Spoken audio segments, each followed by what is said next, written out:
안녕하세요. 피부명리 육친과 이녀법. 오늘 공부해 보실 내용은 악살 작용을 하는 백호살은 전생업인의 무서운 신살이다.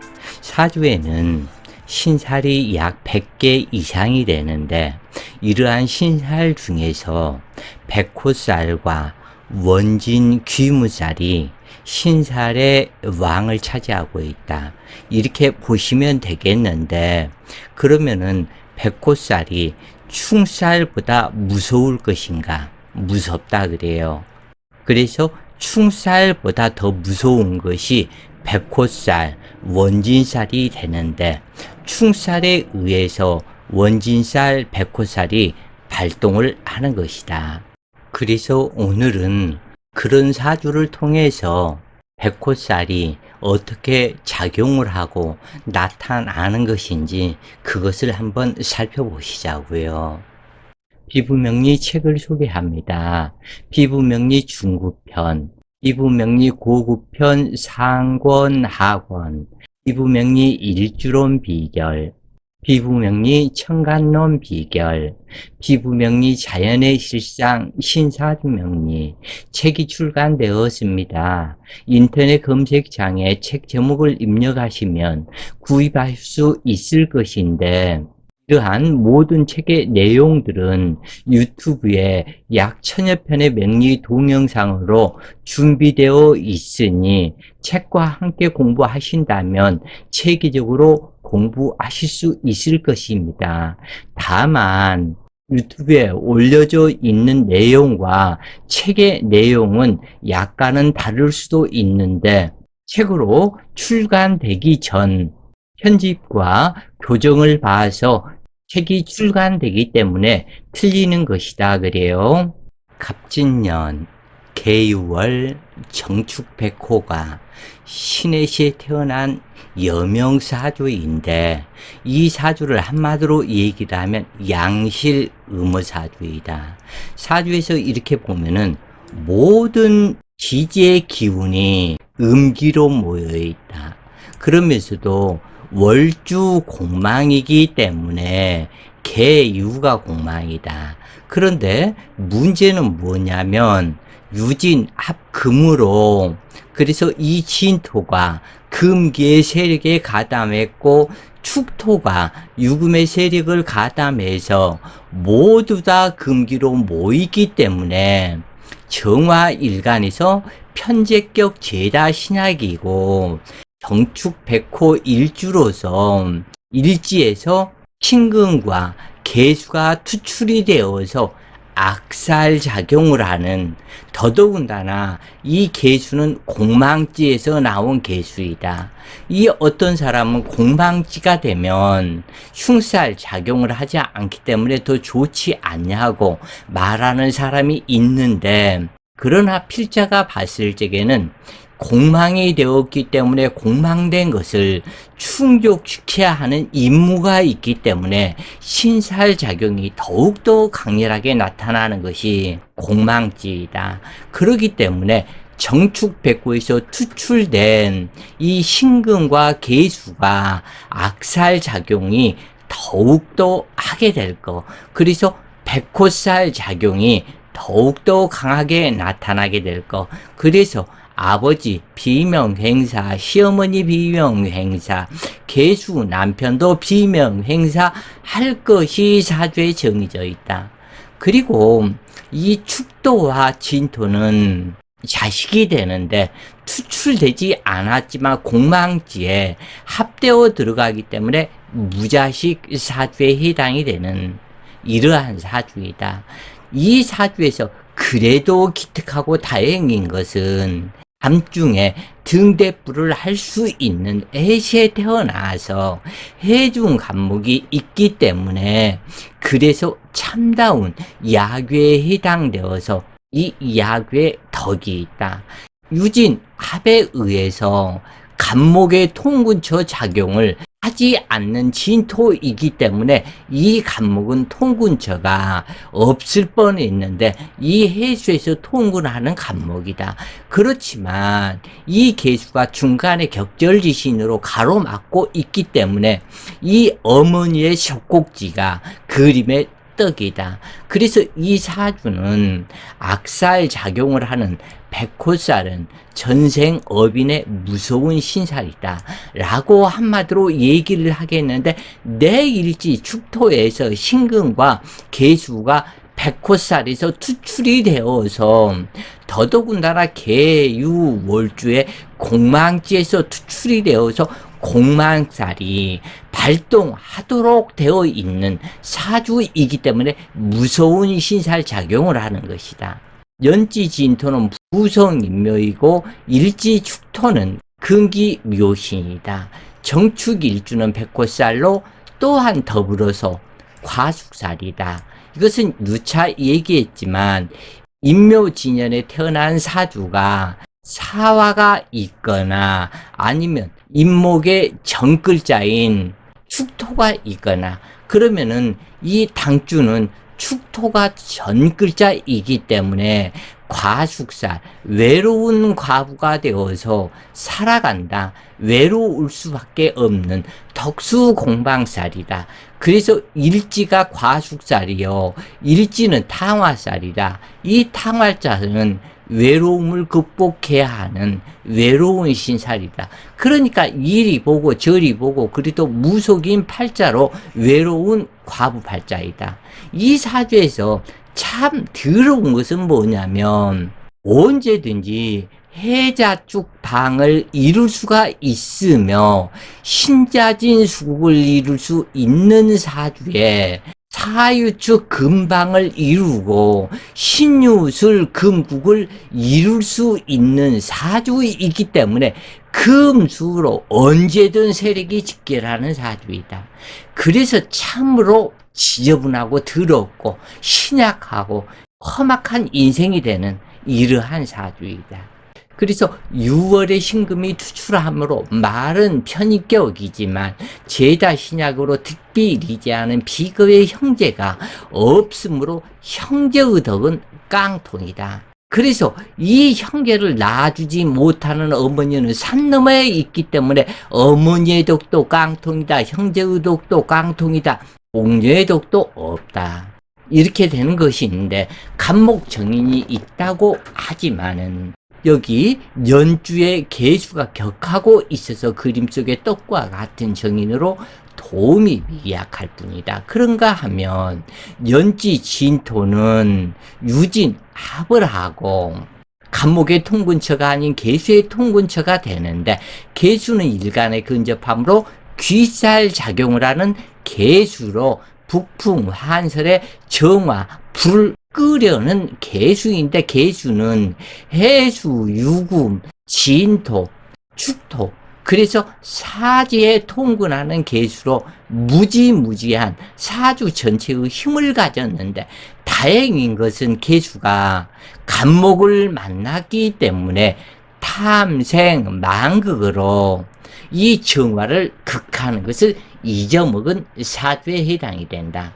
그래서 참만 다행이다.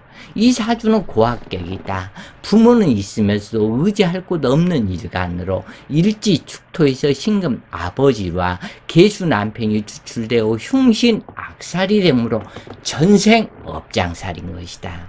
진토와 축토는 한냉토이다. 그리고 일간을 과다 설계하며 진토와 축토가 공망지 유금에 합의되어서 변질이 되었고 과다 설계를 함으로 참으로 흉신 악살이 되는데, 일지 과숙살로 고화와 같은 사주로 한숨이 절로 나오는 이런 사주를 보면 태어나서 바로 죽지 않았는가를 상담해 볼 수가 있다. 왜냐하면 이 계축 대운에 이 계수가 정화 불을 꺼버리기 때문에 어릴 때 성장하는 과정에 몸에 불구가 되지 않았는가, 아니면 사망하지 않았는가, 먼저 이것을 먼저 묻고 들어가야 된다. 살았으면 참으로 다행인 것인데 이것은 험난한 세상 고생하려고 살아있는 것이기 때문에 오히려 다행이라고 할 수 없는 것이다. 신금이 아버지인데 목욕 상간으로 와서 허영사치에 패망하는 아버지이고 계수와 신금 시어머니는 일지 축토에서 추출된 공망지 시어머니와 남편으로 악연관계의 악살 작용을 하는 육친으로 축토 탕화살의 피눈물을 흘리는 전생 업장살이다. 다만 시지 해수가 천을 귀인인데 임수 정관을 암장하고 있으며 간목 어머니 통근처가 되므로 해수는 생명성과 같은 천을 귀인으로 참다운 이야기이다. 해시의 정화가 등대불로 청명한 가운데 금백 수청함으로 길가의 코스모스처럼 가련한 향기를 내뿜는 정화일가이다. 참으로 불쌍한 이러한 사주이다. 이런 사주는 강제적으로 성폭행을 당하고 어쩔 수 없이 결혼하는 격이 되는데 마음으로는 이것은 아닌데라고 외치면서도 어쩔 수 없이 결혼하는 유형이다. 즉 이 계수는 나와 결혼하지 않으면 너 죽고 나 죽는다. 강제적 폭력에 어쩔 수 없이 결혼하므로 부부정이 없는 삶을 살아간다. 일시축토에서 추출한 계수이므로 갚아야 할 전생빚이 있어서 이렇게 되는 것인데 그러므로 전생업장의 백호살에 과숙살로 피눈물을 흘리며 살아갈 수밖에 없는 것이다. 연지진토는 부성인묘이고 일지축토는 근기 묘신이므로 아버지와 시어머니는 이미 단명할 것이 정해진 사주인데 특히 정축일주는 육친에 흉사하는 일이 많은데 가족이 한 차를 타고 가다가 전가족 사망하는 일도 이것에 해당한다. 그러므로 백호살 일주는 가족이 함께 여행하는 일은 특히 없어야 되는데 특히 정축백호는 축중기토 자식, 축중신금 아버지, 축중계수 남편, 그래서 온 가족이 한 차를 타고 가다가 사망을 하는데 이것이 문제는 뭐냐면 유언할 틈도 없이 어느 날 갑자기 급사를 해버리기 때문에 이것이 혈광사이고 이것이 백호살이다. 그래서 사주경이 흉한 백호살 일주는 전생 어빈이 내 몸에 임하는 것이로 업장 소멸기도 하는 마음으로 사는 것이 좋은데 축토도 평두요 정화도 평두이고 사주에 월주도 공망살로 지지가 평두이고 간목과 진토가 평두이기 때문에 이 사주는 상당히 업장살이 많은 것으로 기도하는 삶을 살아야 되는데 이 백호살 일주는 전생 어빈이 내 몸에 임하는 것이므로 업장소멸 기도하는 것으로 살아야 하는데 왜냐하면 당주는 올주 공망으로 일지가 이 공망 속으로 유축 합을 해서 들어가기 때문에 더더욱 대용하게 되는데 자식이 있다면 한 자식 혈광사로 가슴에 무덤 쓰는 자식이 있게 되고 해당 육친의 혈광사에 흉사를 당할 수 있다. 하여간 계수 남편과는 해로할 수 없는 명식이 되는데 사별하는 것이 좋다. 왜냐하면 남편과는 해로할 수 없는 명식으로 사별하는 것이 좋은 이유는 사별 전에 이별을 하게 되면 그 남편은 살겠지만 또다시 재혼한 남편이 죽어야 하기 때문에 흉액은 남는 것이므로 재혼한다고 해도 그 흉액이 재혼 남편에게 전이 되어서 재혼 남편이 죽어버릴 수 있다. 그러니까 전 남편은 죽지 않고 재혼 남편이 죽을 수 있기 때문에 흉사를 당할 수 있기 때문에 이왕이면 사별하고 나서 재혼하는 것이 훨씬 낫다고 하는 것이다. 탕주는 신병 신액을 겪는 팔자이다. 원인도 없는 질병을 신병 무병이라고 하는데 이 사주처럼 극신약하고 통근처가 없으며 용신 또한 미약하며 신병이 그래서 발생할 수가 없다. 용신이 산 너머에 있으면 허양 무력하고 진토 유금이 모두 다 공망지에 끌려갔으면서 내 일주가 백호살이기 때문에 전생업장인데, 이것은 갑준백호와 정축백호가 식상이 되어 수시로 사묘고충이 이루어지면서, 그렇기 때문에 산부인과 질환과 신경성 질병은 정해놓은 팔자가 되는데, 유방암, 자궁암, 정신계 문제, 우울증, 그리고 집안에 예상치 못한 흉사, 우한 풍파가 바람잘날 없이 발생하는 사주이기 때문에, 어찌 보면은 신살 중에서 백호살이 가장 무섭다고 해도 틀린 말은 아닐 것이다. 그래서 백호살이 가장 무섭고, 그 다음에는 필자가 봤을 때 원진 귀무살은 모든 신살이 발동하게 만드는 원인 작용을 하는 것이 원진 귀무살이다. 이렇게 보시면 되기 때문에, 그래서 백호살과 원진 귀무살이 가장 무섭다. 그리고 그 다음은 아무래도 충살일 것이다. 하여간 이러한 흉살은 대운의 순서에 따라서 육춘의 흉액사가 나타나게 되는데, 당주는 식상 자식이 귀신이기 때문에 이런 사주는 절대적으로 자식을 안 낳는 것이 좋다. 왜냐하면 자왕, 그러니까 자식이 왕성하고 일가는 신약하기 때문에 이것을 자왕모세라 하는데, 자칫 아이를 낳다가 사망할 수도 있다. 그리고 이런 사주가 아이가 너무 커서 아이를 낳다가 아이를 낳지 못하고 아이도 죽고 산부도 죽고, 이것이 예전에는 이런 일이 무척이나 많았었다. 물론 요즘 시대에 드문 일이기는 하지만, 그렇다고 해서 이런 사람이 아무리 운동을 한다고 그래도 애가 적당하게 크면 좋겠지만 그렇지 않다. 이런 사주는 자왕 모세는 어머니보다도 훨씬 크다. 그래서 머리가 그냥 아주 호박만 허게 커가지고 도저히 자궁이 벌어지지 않아서 아이도 죽고 산부도 죽게 되는데, 물론 요즘 시대 이런 일은 드문 일이다. 개복수술 하기 때문에 얼마든지 살 수 있는 것이다. 그렇지만 애사람은 죽을 수도 있는데, 축중기토 자식은 공망지를 찾아가는 것이므로 자식의 유산 낙태가 반드시 발생하는 사주인데, 그렇다고 해도 요즘 시대도 무시할 수 없다. 당주는 아들을 낳기 어렵다.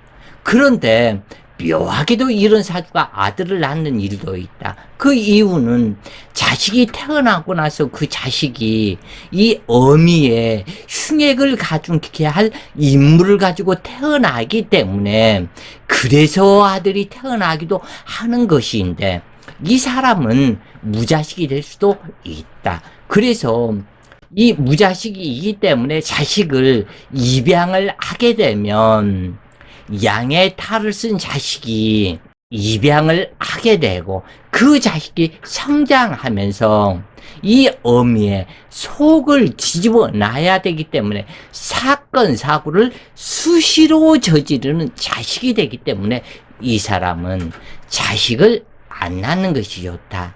이 백호살은 그냥 지나가는 법이 없으며 어느 날 갑자기 피 흘리며 사망하게 한다는 살성이 백호살이다.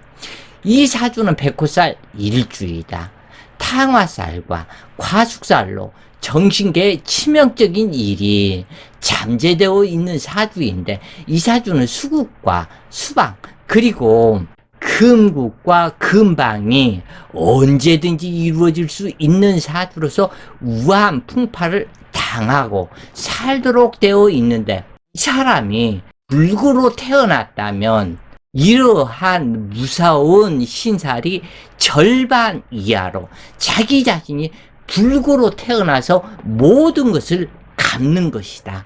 그러기 때문에 자기 업장을 이미 불구로 태어나서 갚는 것이기 때문에 불구로 태어나서 사는 것이 오히려 길한 것이다. 이 사주는 신기가 무척 많다. 그러므로 아는 소리도 이 청축백호가 금백수청하기 때문에 꿈이 선명하고 아는 소리도 곧잘 하는데 무속인 기질이 확실한 것이다.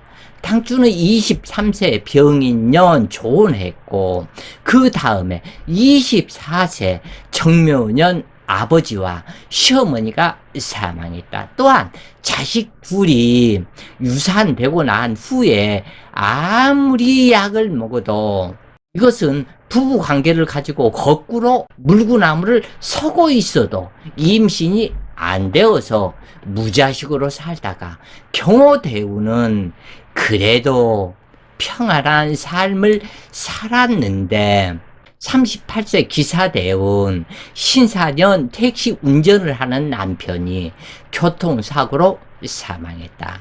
56세 무진대운이 오면은 당주가 종명하거나 아니면 무속인이 될 것인데 무사히 지나간다면 정묘 병인 대운은 그래도 무난한 삶을 살 것인데 무진 대운이 56세다.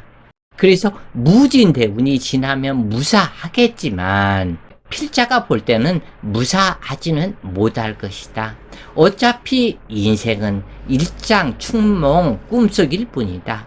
이 당주는 그래도 이 험한 꼴을 덜 보고 살았는데 다리를 저는 소아마비로, 그러니까 계유대운의 소아마비, 다리를 절게 되어서 이 전생업장이 육체에 입력되어서 그래도 진짜 험한 풍파는 덜 겪고 살았다. 이 기사대운 남편 죽고 바로 무속인의 길을 갔으면 좋았을 것이다. 필자는 일이 생각하는데 하여간 오늘 공부가 번님들 공부에 많은 도움 되셨길 바라며 오늘도 좋은 시간 되세요. 파이팅!